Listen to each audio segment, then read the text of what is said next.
Heil Hitler! Remember the Alamo! Welcome back to Should You Watch This with the Popcorn Priest, a weekly podcast where movie enthusiasts, ex-movie theater projectionists, new and old friends take the time to talk about a movie that we just watched and answer that very question, should or shouldn't you watch this? I want to extend a big University of Washington welcome to Row Until You Pass Out, JJ, and we are in the swing now, Johnny. Thanks for having me back. Thanks, Popcorn. Welcome back, guys. Thanks for having me back as well. Honored to be here. Welcome back to the boat. If you haven't listened to part one of Should You Watch This Boys in the Boat edition, please go do so now. This is part two. We're into spoiler zones, so keep that in mind. Where is the spiritual value of rowing? The losing of self entirely to the cooperative effort of the crew as a whole, the mighty Pocock. All right, boys, let's show what's in this book. The Boys in the Boat is about tough kids, but they were poor and hungry.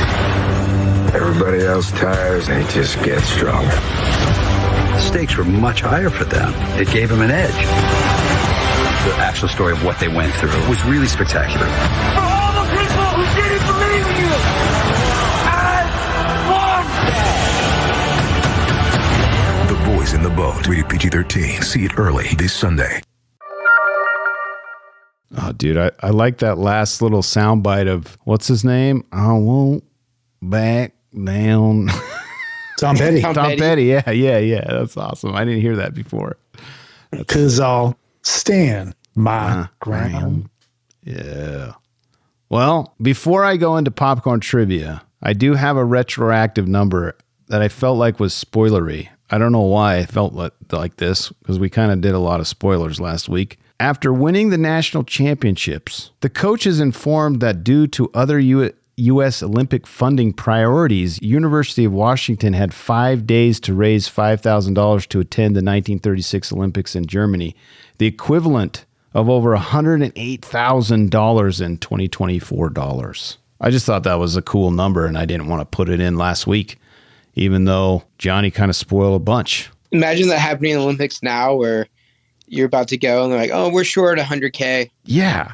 And it did feel like it was kind of favoriting the richer programs like Penn, they mentioned, I think, would go if Washington didn't go. So it seemed a little bit kind of rigged, if that makes sense. Yeah, the privilege of the Ivy League probably was trying to get their way into the Olympics, but arguably probably would have lost. Yeah. So joke's on them. You guys want to get into popcorn trivia? Let's do it. Popcorn trivia. Let me tell you something, pendejo. All right, I only have 2 trivia points. I think you guys might have more than me, so that's probably why I went low. I liked the quote from Mr. George Clooney. He said, "It was really important to us that the rowing community actually had a film that captured the thrill of what that is and the speed." And I think he did it. Yeah. It's one of the best parts of this movie. Yeah, the shots and the speed of what they're actually accomplishing to the best that they could on film. It's really great. And pretty impressive too, because I saw the interview with Clooney. He said the hardest part of directing this was the water, which makes sense. When you think about it. So the fact that he's able to get these shots with such a challenging dynamic that is water is pretty impressive. So if you're on a boat, and this is like a technical question I'm asking you guys, would you use like a steady cam or something? Would that work if you've got some waves? Man, I think they probably had like train tracks on the bank that they're running up and down or something. I think it's a mixture of what you said, a dolly on the banks with a crane shot, which is pretty intense because you'd have to have a long crane. And then it's just following these guys. But again, that's really challenging because if they're going as fast as they say they were, that's hard to keep up with them.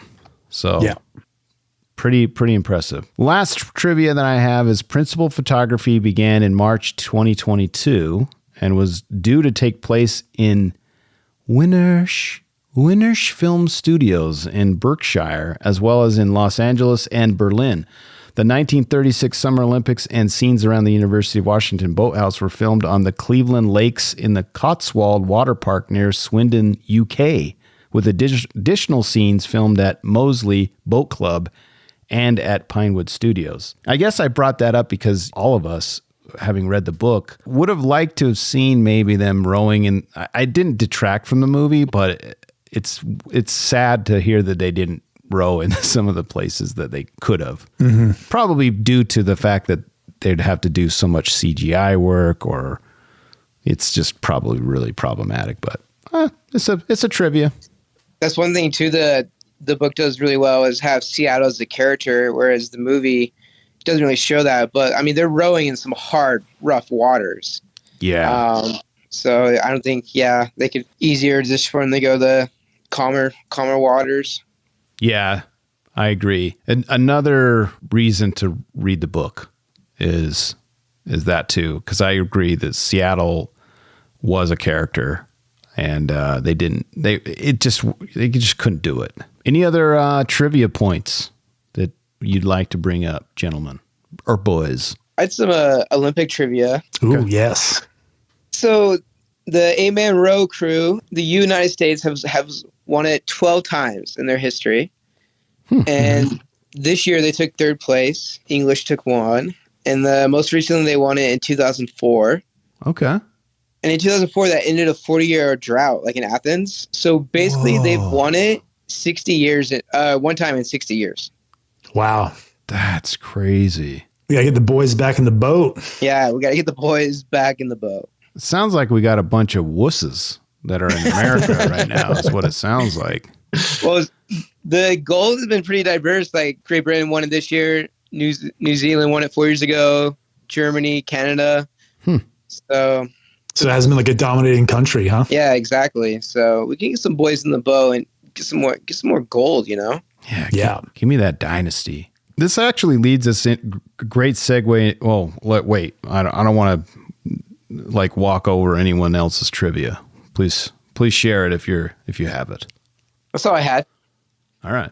I've got a couple Olympic trivia as well. So if it's as good as JJ's, I'm in, dude. Let's go. So this is the first televised Olympics. The Berlin Games were the first Olympics to be broadcast on television, which was interesting. Of course, this was Jesse Owens' historic performance. He won 4 gold medals, and the Nazis and Adolf Hitler were very upset about that. This Olympics was the first Olympic torch relay. So This Olympics introduced a tradition, the flame being lit in Olympia, Greece, and carried it to Berlin. This is the first time they did that. Wow. I don't know why these trivia points are blowing my mind. It's so awesome. Thank you. And this was my last Olympic trivia. This is the last Olympic Games before World War II. And the 1940 and the 1944 games were canceled, of course, due to the war. And beef there that the boys weren't allowed to get back in that boat, my man, because they would have won again. Yeah, we need more gold. For sure. Dang, we would have had 8 instead of just 7. We would have had 13. Or it would be 13 is what we would have. Dang. Yes, sir. Thanks a lot, Hitler. This crew didn't get a chance to go 4 years later, right? Because of the World War II. Yeah. I mean, who knows what kind of run they could have gone on, you know? I agree. Yeah, they were by far the youngest team there, too. So they were competing against teams that, I think the Germans had like 30-year-olds. For sure. Freaking grandpas in those boats, not boys. And then I had a couple of, I'd be remiss to just mention something medical related. Oh, yeah. This is for all the exercise physiology nerds out there. I've got a couple of Dr. Poole's medical trivia. Yeah. Let me stop you right there. I've had doctors on the show that are not doctors. You are actually a doctor. This is really Dr. Poole. I've had Dr. Dare on the show. He's a fraud.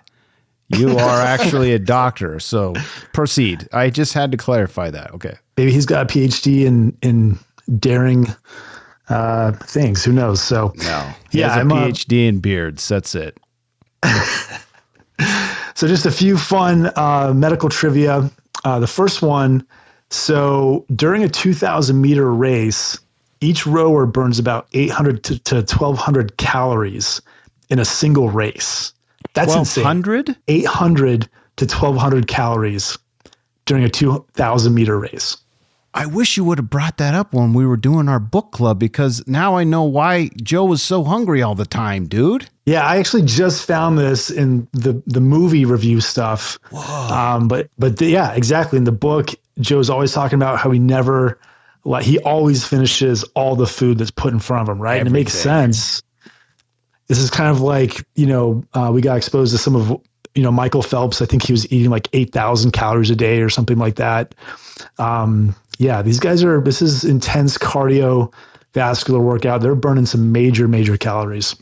What are they eating to get 8,000 calories, dude? Yeah, that's another good question, because back in the 1930s, they don't have all these like protein powders and like, what were they eating? Just lots of chicken?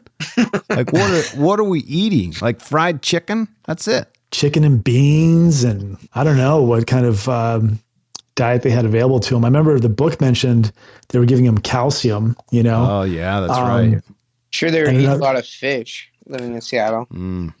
Yeah, that would be good for them. So another one I had here is bone density. So rowers exhibit higher than average bone density, due to the repetitive high force impact. And that's why they were giving them the calcium supplements in the book, to help with bone density. Rowing, I found this pretty interesting, uses 85% of the body's muscles. So nearly an equal contribution from the upper and the lower body, right? So the legs, you're using your quads, hamstrings, glutes for the powerful push. You're using your core, your abdominals, your lower back, your upper body, your lats, your traps, your shoulders, your arms. So it's really a full body workout. So it's up there, top tier, is one of the best full body cardiovascular exercises that you can do. You know what that sound is? That's me ordering a rowing machine on Amazon right now. 85% of our body's muscles? Wow. I need to do some rowing. It's remarkable. And I just got a few more here. So these Olympic rowers, their body fat percentages are typically like 6 to 12%, which is extremely low. And an 8-man crew produces on average 400 to 500 watts of power during a race. So that's, they can power several light bulbs simultaneously during the entire race with the amount of wattage that they're producing. So that's my medical trivia for you. Man, I might have to just hand over the reins to Popcorn Trivia to you guys, both of you guys, because you eclipsed me by far. Unbelievable. This, just for you guys. Thank you. That was awesome. So good. Any other trivia before we get to beefs? Let's get those beefs. All right. Was there any puzzles, popcorn puzzles? Heck, if you're familiar with the show, Dr. Utah, that comes after beefs. Okay. Okay, I got mixed up. Okay, right, we're gonna go with beefs first. Copy that. And then we're gonna go to puzzles, and then redemption. You got it. Where's the beef? Hey, where's the beef? All right, beefs. Number one beef for me personally is Hitler. Let's get that out of the way. That's the biggest beef I could have. Next is I wanted the qualifying race after the win at Poughkeepsie. It was just not in there. I wish it was in the movie. I know that for pacing reasons they couldn't put it in there, but in the book that was such a really pivotal part of their story of not only winning the championship, but then they got to go qualify right after that. It's wild. Yeah, for sure thought that'd be included. Yeah, just a beef about the movie. The winning moment at the 1936 Olympics did not actually come down to a photo finish as depicted in the movie. And if you have watched that PBS documentary about this, they show the clip, because you mentioned Johnny, Dr. Johnny, that what was I saying? It wasn't a photo finish. Yeah, it wasn't a photo finish. And so in this documentary, you get to see it televised, like you mentioned earlier, and you get to see what happens when they go across the line. There's no photo finish. They won. And you get to see, what's his name, collapse. The guy that was sick. He literally, Hume. Yeah, Hume. He just collapses right onto himself. Don Hume. Don Hume, yeah. So obviously we're in spoilers, but that was another beef. We didn't get a lot of his. It was such dramatic for him not to be well through the entire thing, and then all of a sudden they're like, "Hey, we're going to strap him into the boat, and he doesn't even need to row." You know, he almost dies, and the coaches say, "Hey, we're going to get somebody else," and the other boys are like, "Nah, this is our guy," and he pulls through like a champ.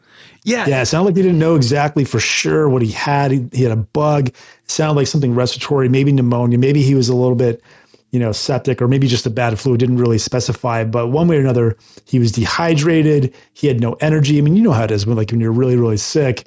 And just imagine performing, at an Olympic gold medal level when you're that sick. So truly a, incredible performance by him. Yeah. I mean, him, the guy, not the actor. Not to say the actor didn't do a good job, but the real guy. Yeah. Yeah. Correct.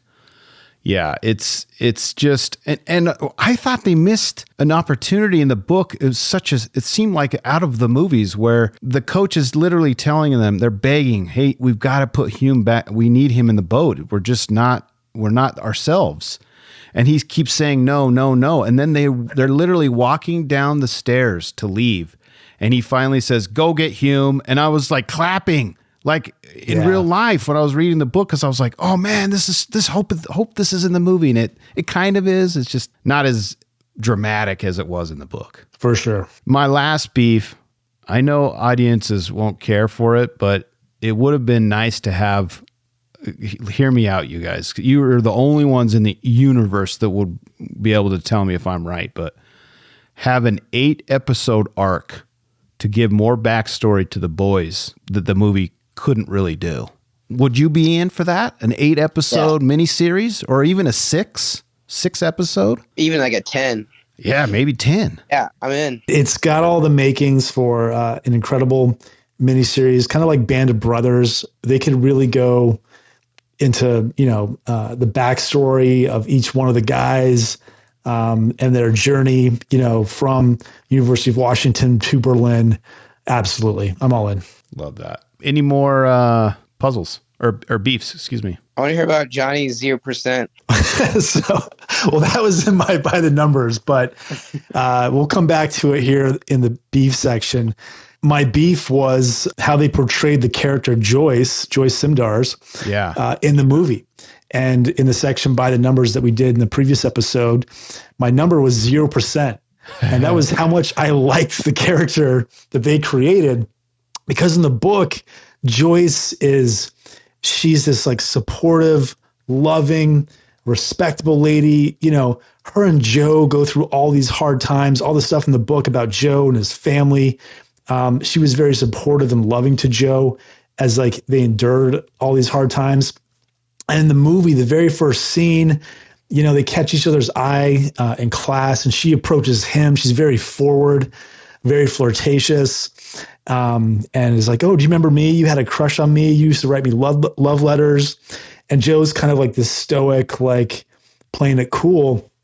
And it just portrayed her as this floozy, and I just wasn't a fan of that decision in the movie. I didn't understand why they had to do that. I actually would have preferred the character in the book. I think it would have made the movie stronger. I actually agree with your beef. Yeah, Joyce was a beef for me. I agree. I felt like there was no chemistry between the two. And then two, with the ending of the movie, he shows his grandson. He's going to tell him the story about the boys in the boat. Well, in the book, I feel like it's written perfectly where him and Joyce are very old, 60-year marriage, and Joyce dies in bed holding his hand. Yeah. That's the ending right there. That's the ending. Not what we got in the movie. You're bringing tears to my eyes just talking about it. Yeah, and if we had a 6 to 10 episode arc, you could definitely give more time to that relationship to make that scene be even more poignant. But in the movie, yeah, it would have probably been lost on people. I think that goes with the overall thing for me for a beef is I just thought the characters were like subdued and flat, and not just Joyce, but I felt like all of them weren't developed. Yeah. Yeah. That was in some of the reviews from last week. But, we know Joe so well from the book, but in the movie, his storyline is like really unfinished, like with the dad and how poor he was. It shows him growing up in the Hoovervilles at the beginning, but, this guy foraged for food when he was a kid, and, he had worked at the school to live there. Just a lot of underdevelopment characters, I felt like, which, is hard to do in a 90-minute movie. So, like, as you were 2-hour saying, movie. that episode series could have really worked with this. Yeah. I could see like an HBO miniseries would do really well. All right. Any more beefs? My other beef is, okay, so don't laugh. The coxswain megaphone. So you weren't expecting that to be portrayed visually in the movie like that. I know that's the way it was. I know that's accurate, but just the way it looked. And for those of you listening, the coxswain megaphone, it's this hands-free device. It's strapped with leather straps and a wire. Yeah, like a wire. To the coxswain's face. You should explain what a coxswain is too. Yeah, we've been dropping coxswains all day. Yeah. So 8-man crew is actually, there's 9 guys in the boat. 8-man crew is there's 8 guys on the oars. There's 8 guys rowing. And there's one coxswain, and the coxswain is kind of like the jockey on a racehorse. He sits in the back of the boat facing all 8 guys that are rowing that are, have their backs to the front of the boat. So they're all facing him. Yeah. And he's the jockey. He's setting the tempo. He's shouting out the commands. He's changing the tempo. That's the coxswain. So he has this big megaphone strapped to his face so they can all hear him. But, it's just one of those things. It didn't age well historically versus modern times. If you just saw a picture of it, it looks like it belongs in like BDSM or something you'd find like in an adult store. But nowadays my understanding is modern coxswains use a headset with speakers in the boat. So I thought that was kind of interesting. Okay. I'm fine with the historical accuracy, even though they're weird to look at. Fair.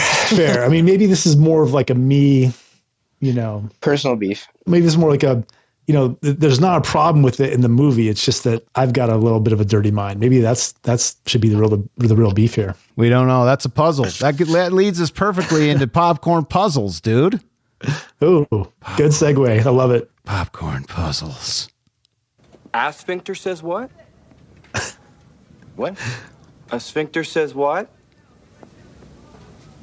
What? Exactly. Exactly. I've got only one puzzle, and then I'll turn the time over to you guys. The Weinstein Company originally had the rights to the motion picture adaptation of The Boys in the Boat, with Sir Kenneth Branagh set to direct. However, when the company went bankrupt following allegations of sexual misconduct by Mr. Weinstein himself, all of its assets, including the rights to this film, were later sold to Lantern Entertainment, which then struck a deal with MGM to co-produce the film. The film was ultimately distributed by Amazon MGM Studios, the new name of the Amazon Studios, officially adopted in 2023, following Amazon's acquisition of MGM in 2020. Then in 2020 of March, it was announced that George Clooney would direct and produce with. It's just it's just puzzling to me that it went through all of that to get us a movie, and it only made 55 million pop-off audiences. Yeah. It seemed like Clooney was determined to get it made, so props to Clooney. Yes. Maybe he'd push some more sex scenes in there. Oh, man. That lady Heidi would be mad, dude. Go listen to our last episode. We had she's probably remarkable. She is remarkable. Heidi is remarkable, if we can be honest with ourselves. But she really did not want the sex scenes. So anyway, moving on. Any other puzzles that you guys have with the film and the book? Because we've read the book. I had some puzzles. I like how they don't have like big name actors for any of the boys, whatever. But like for Coach Al, why did they not get a bigger actor in that spot? Just give me like a like a coach, like a Tom Hanks or like a John Hamm in that spot. Ooh, John Hamm. Yeah. That's a good pick. I was going to say I like Egerton, but I mean, John Hamm would have been really great. Yeah, I just felt like that position in this movie could have gone to a little bigger name. It's a puzzle why it didn't. Fair. Hamm looks like he belongs in the 1930s. Like Exactly. Bad men. Yeah, there you go. My other puzzle is, why have we not got an Olympics where we just get like an ordinary person competing with the athletes? So we can just marvel exactly how amazing these Olympic athletes are. You know what I'm saying? You guys there should always be one lane of like, someone that thinks that they can compete. Absolutely. Like a Rudy.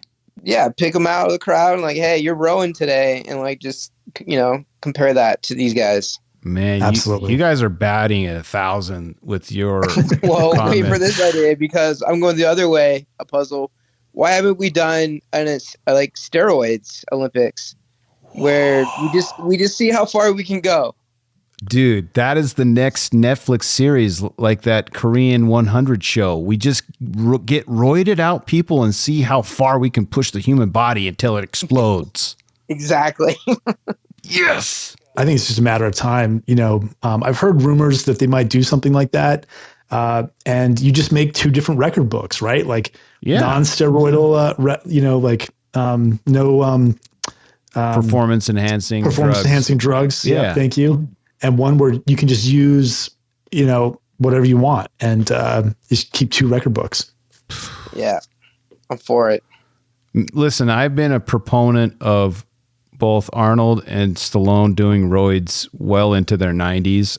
I'm fine with it. And this sounds like a perfect idea. People who are listening to the show, which are a lot, that's a freebie for you guys right now. Yeah, that's why it's a puzzle, because why hasn't this happened yet? Yeah. I'm blown away by these ideas. I know you're a big fan of the Special Olympics, so I just want to add more Olympics with ordinary people, more Olympics with steroids. Yeah, give us a steroid Olympics. I love it. I'm in. I'm all in. Any other puzzles? This category, popcorn puzzles, I just thought that there was an interesting puzzle in the movie of how to figure out the optimal seating, right, of the rowers. So this is a little bit, I know this is a little bit different spin on this category maybe, but I just love like sports strategy and like game plans. And like, I watch a lot of like NFL and like how teams attack each other and all that kind of stuff. Strategy and tactics, I think, is always like really fascinating. So the puzzle, right? Like in 8-man crew, the front rowers have to have good technique to keep the boat going straight. The middle rowers with the engine room. Mm-hmm. The back rowers set the pace. Most importantly, the guy in the last seat, which was known as the stroke, that was Don Hume, arguably the most important rower that got sick right before the Olympic trial or the Olympic match. And I liked how in the movie, the coaches were trying different seating arrangements. They tried racing the guys 1v1, right, to see like, okay, who's faster. And what was interesting, the biggest move that they made that made the biggest improvement was switching out the coxswain, right? And so I loved that little puzzle and like how they had to figure it out. Yes. And by the way, when I read the book, because I didn't say the words out of my mouth, I thought it was coxswain. It's coxswain. Coxswain. And I'm in for it. I'm not in. Well, yeah, let's move on. And wasn't the coxswain Bobby Cock? No, it was Mock. Mock. There we go. Thank you. Yeah. And then Pocock was the guy who made the boat for the boys. Yes. Yeah. George Pocock. Yeah. And that guy, if you need like a book of quotes, Pocock is your guy. Okay. Absolutely. Highly inspiring, this gentleman. Every chapter is a Pocock quote, pretty much. Starts with. And it's like when you're looking forward to, chips and salsa at a Mexican restaurant, it's coming. I was always looking forward to the Pocock quote. Book reference. Great pearls of wisdom. Absolutely. Any other puzzles before we get into redemption? I'm ready for redemption. That was That was the longest pause of all time. Popcorn Redemption. I have exorcised the demons. All right. I just want to say in general, I think it's a great adaptation, and that's what it is. I would like to hold people by the ears and say, treat it that way, okay? But also read the book, okay? Read the book. It's really, really good.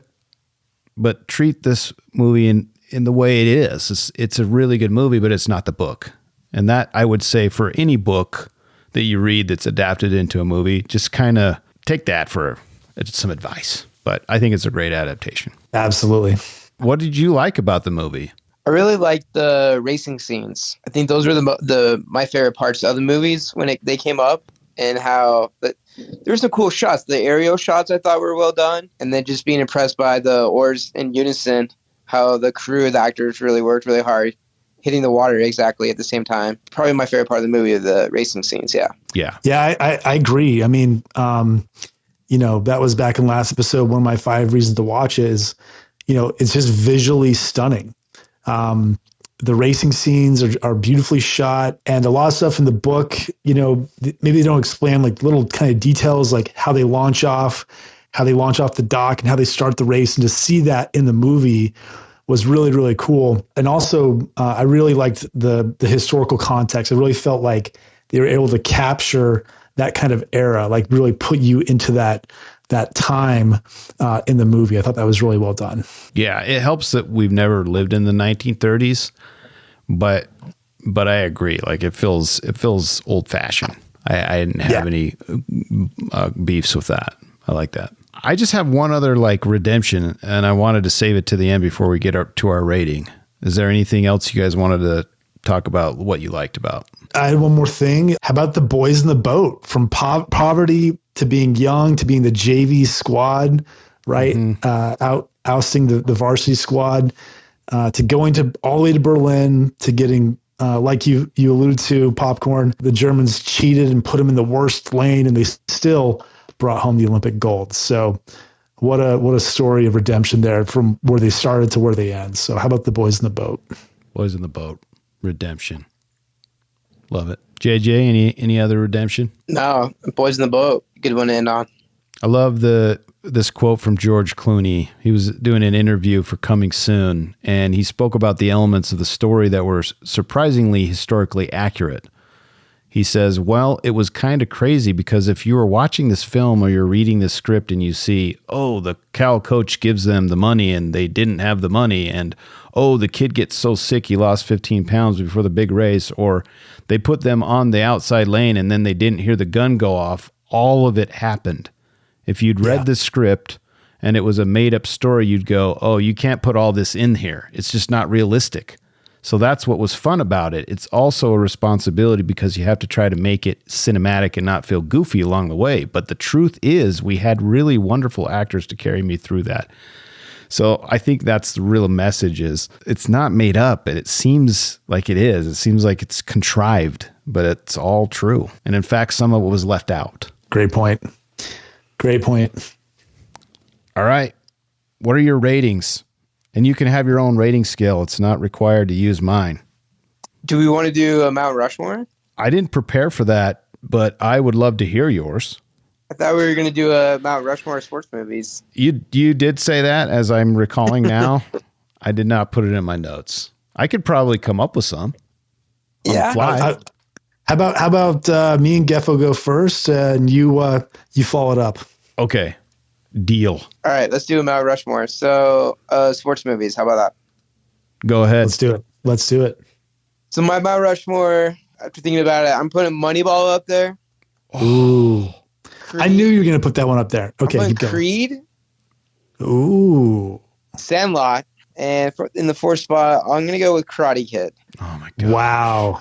Wow. That's a great list. I got a crazy horse, as we do on the show. Yes. My crazy horse is Happy Gilmore. That's so good. Wait. What is Crazy Horse? Crazy Horse is just like a crazy sports movie? No.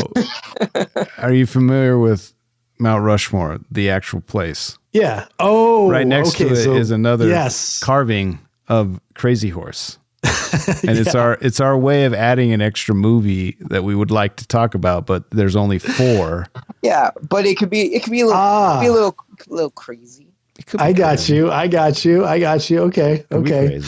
All right. So my Mount Rushmore of sports movies, I went Rocky 4, which is the one versus the Russian. My favorite Rocky. I mean, it's USA versus Russia. You know, so many great lines like "I must break you. If he dies, he dies." Like I just loved Rocky 4. Like JJ, I also had The Sandlot. So both of us have that on our Mount Rushmore. I'm kind of jealous of your Karate Kid pick. And while I don't have the Karate Kid, I do have Rudy. I put Rudy up there. Okay. And for my 4th spot, I've got Remember the Titans. Okay, so what are the rules here? Can I not overlap? Well, I've got a Crazy Horse for you too. Oh. So I actually have 2 Crazy Horses. The first one, I'm going to go Rookie of the Year. What is that? If you guys remember that 90s movie where the kid breaks his arm? Chicago Cubs. And he's like in like middle school, and like the tendons heal too tight, so he ends up throwing like 100-mile-an-hour fastballs, and he starts playing for the Chicago Cubs. Whoa, I've never heard of this movie. The Crazy Horse. Yeah, and my other one, I know JJ's got a poster of this in his bedroom, A League of Their Own. I don't mind that pick. I like that movie. Yeah, I don't have a poster of that, but yeah, it's all right. So I can't overlap. Is that the rule? What are you talking about? You can overlap. I can do whatever I want. I mean, it is my show. You can overlap. Okay, I have to second Moneyball. Yeah. What an amazing rewatchable awesome movie, and it's so long, and I don't even care. It's awesome. I also have to do Karate Kid. Ooh, yeah, it's good. And I also have to do Rocky 4. What an amazing selection, dude. Go. And now we only have 2 left. Okay, I'm going to put Hoosiers as my 4th. I'll allow it. I really liked Hoosiers when I was a kid. And my Crazy Horse, Dodgeball. Yeah. Ooh, that's a good one. It's a good one. Yes. No one makes me bleed my own blood. If you can dodge a wrench, you can dodge a ball. I thought you might say Over the Top. Ooh. Yeah. I like that one. Yeah, that's I just watched that with my son, and it was the best time of my life. Well, there's some good ones. I like that. Yeah. Nice. Good Mount Rushmore. Good Mount Rushmore. All right. That's a good segue to the rating. I'm going to go first. Usually I like to go last. I'm going to go first. I'm going large bucket. That's fair. Okay. I was expecting a little bit more response, but I appreciated it anyway. No, that's good. That's solid. I agree with you. Yeah, I think that's a good solid score. That's solid. Okay. What about you guys? You can use my rating scale, or you can invent your own, or whatever you desire. I'm giving it a medium bucket. Okay. Ooh. But some shade. If you read the book, it's a large. Ooh, I like that little distinction. Because that's I agree. That's a great distinction. If you're just watching this on its own, you're like, this is an airplane movie. But if you've read the book, it's a large bucket movie. Yeah, it elevates it for sure. I like that. Yeah, I was thinking of using my own rating scale, but since you guys are both using the popcorn scale, I think that's even better way to go here. So I was also landing on the large bucket, but I think JJ said it even better. I think medium bucket, large bucket. If you've read the book, I think JJ nailed it on the head. I agree. I'm sticking with my solid large because I think I would have enjoyed it just the same. If I'm trying to remove that from my brain, which is almost impossible, but yeah, I like that distinction too. We did it, boys in the boat. We crossed the finish line. We crossed it. We've done it. Defeated the Nazis, and we did it. We defeated Hitler, the cheating Hitler. Hitler's dead by the end of the podcast. Correct. Body count 3. He should be put next to Thula. He should be. They're almost identical as Thula and Hitler. Dirty Joe's stepmom, get out of here. I hate her. All right, That's it for this week. But I'm with you always. I love movies and would love it if you'd share the love. Share this with the movie lover in your life. If you made it this far, go. Give us a 5-star review on Spotify or Apple Podcast. I command thee. As always, thanks for listening, and thanks to my special guests, the boys I would like in my boat, JJ, and don't rub that sperm whale oil on me, Johnny. Thanks for having me, Popcorn.